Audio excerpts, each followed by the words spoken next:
Voici votre principale édition d'information sur la 95 FM à Radio Nour, présentée par l'équipe de Mai, Maël Manomba, Adiza Adamou, Ida Ibinga. Bon confort d'écoute. Assalamu alaikum auditeurs de Radio Nour, merci d'être fidèles à nos programmes. Voici votre édition d'information. Après une semaine de vacances forcées, les élèves gabonais ont repris le chemin des classes ce lundi 3 février. Amendé lors du conseil d'administration du 20 décembre dernier et jugé conforme aux standards internationaux, le règlement intérieur du centre hospitalier universitaire de Libreville, le CHUL, a été officiellement signé. Le directeur général de la Société nationale immobilière, la SNI, Herman Kamono Mono, a procédé ce 1er février à l'inauguration l'Ikwala Cross-Run Apartment en présence du ministre en charge de l'habitat Léon Armel Bwanda Balondi. 13, c'est le chiffre de la rédaction qui sera suivi par la page internationale avec Ida Ibinga, le tout sous la coordination et la mise en onde d'Axel Kumba. Radio Nour, il est 16h.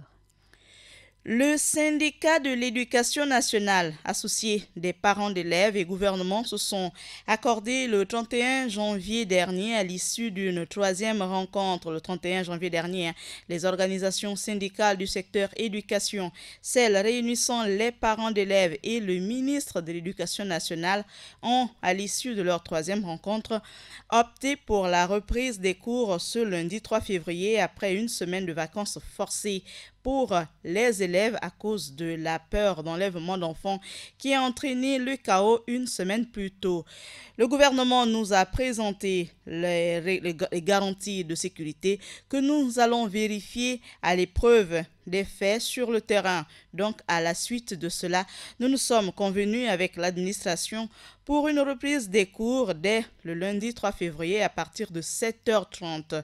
À cet effet, nous demandons à tous nos collègues enseignants de reprendre le chemin des classes, a déclaré à l'issue de la rencontre Louis Patrick Mombo, délégué général de la Confédération nationale des syndicats de l'éducation nationale à CONACYSED.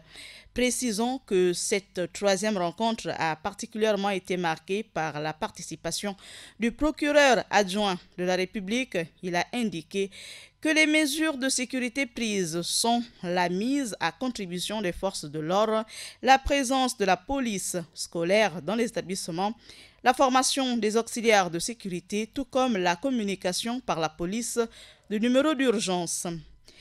Amendé lors du conseil d'administration du 20 décembre dernier et jugé conforme aux standards internationaux, le règlement intérieur du centre hospitalier universitaire de Libreville, le CHUL, a été officiellement signé le 31 janvier dernier par le directeur général de cette structure sanitaire, Marie-Thérèse Van Don-Obiang, et par le président du conseil d'administration du CHUL, Alphonsine Biena. Le centre hospitalier universitaire de Libreville se donne un règlement intérieur validé lors du conseil d'administration du CHUL. C'était le 20 décembre dernier. Le règlement intérieur de cet établissement sanitaire, le plus grand du pays, a été signé le 31 janvier. Il a été jugé, je cite, conforme à ce qui se fait de mieux aujourd'hui dans les CHU de référence de par le monde. Jamais auparavant, le centre hospitalier de Libreville n'a fonctionné sur la base d'un règlement intérieur. Conséquence, plusieurs dysfonctionnements dans le système, dans le service et une avalanche de plaintes des patients et usagers. C'est pour sortir de cette spirale que les responsables du CHUL ont planché sur un règlement intérieur devant régir l'activité au sein de cet établissement. Désormais, le document approuvé par les parties définit explicitement les règles de fonctionnement spécifiques concernant l'organisation administrative et médicale du CHUL ainsi que les dispositions relatives aux personnels médicaux et non médicaux et aux patients et usagers. Ce document de 112 pages traitent de l'accueil à la sortie en passant par les consultations, les hospitalisations, les réclamations et les voies de recours. Il régule aussi, entre autres, les synergies avec les différentes parties prenantes et partenaires que peuvent être la presse et les médias, les autorités judiciaires, la police, la gendarmerie, etc. Il n'oublie pas non plus de normer l'exercice du droit syndical par les partenaires sociaux. Il reste également, du reste, associé à toutes les étapes de son élaboration. Il reste maintenant à la direction générale de l'hôpital de faire la promotion de ce document afin que nul ne l'ignore.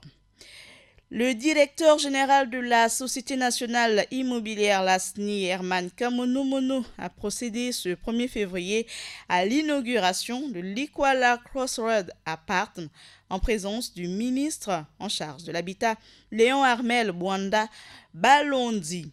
Le projet l'Ikwala Crossroad Apart se veut être une réponse supplémentaire à l'épineux problème de logement. Ce programme a livré un lot immobilier composant de 4 immeubles R+3 abritant 56 appartements. Pour le directeur général de la SNI, ce sont au total 56 nouvelles familles logées, soit environ 600 personnes qui bénéficient désormais d'un nouveau toit.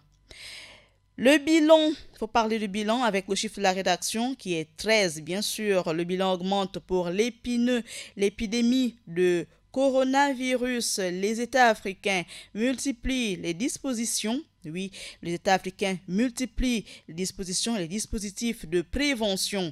13, c'est le nombre de pays africains qui ont été déclarés prioritaires par l'Organisation mondiale de la santé, l'OMS. Ida Ibinga nous en dit plus dans la page internationale. Assalamu alaikum Ida.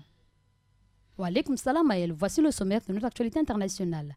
D'abord, du bilan qui augmente pour l'épidémie à coronavirus. On parle également de l'invasion des criquets, une urgence nationale en Somalie. Ensuite, les performances économiques de l'Afrique qui se poursuivent selon la Banque africaine de développement. Enfin, la présidentielle américaine, les choses à savoir sur le caucus de l'OA. Le développement des titres, c'est tout de suite. On déroule l'actualité internationale. Le bilan augmente pour l'épidémie à coronavirus.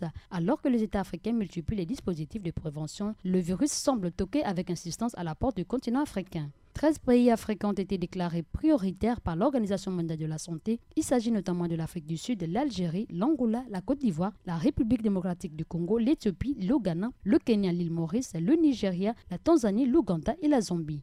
Ces pays ont un lien avec la Chine ou un volume élevé de voyageurs vers ce pays. Le Botswana, quant à lui, a déclaré 5 cas suspects en provenance de Wuhan en Chine. Ces personnes ont été placées en quarantaine. Outre le Botswana, l'Angola a aussi détecté un nouveau cas suspect. Le Soudan avait également signalé une enquête sur 2 possibles cas d'infection à coronavirus.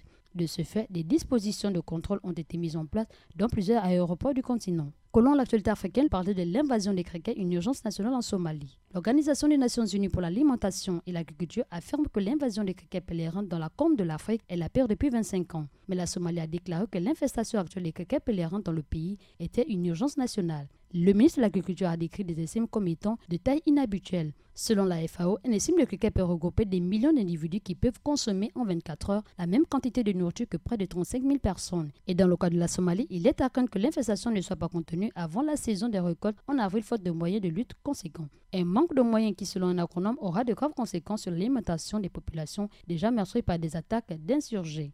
L'actualité se poursuit pour parler des performances économiques de l'Afrique qui se poursuit selon la Banque africaine de développement. La Banque africaine de développement a publié son rapport 2020 sur les perspectives économiques du continent.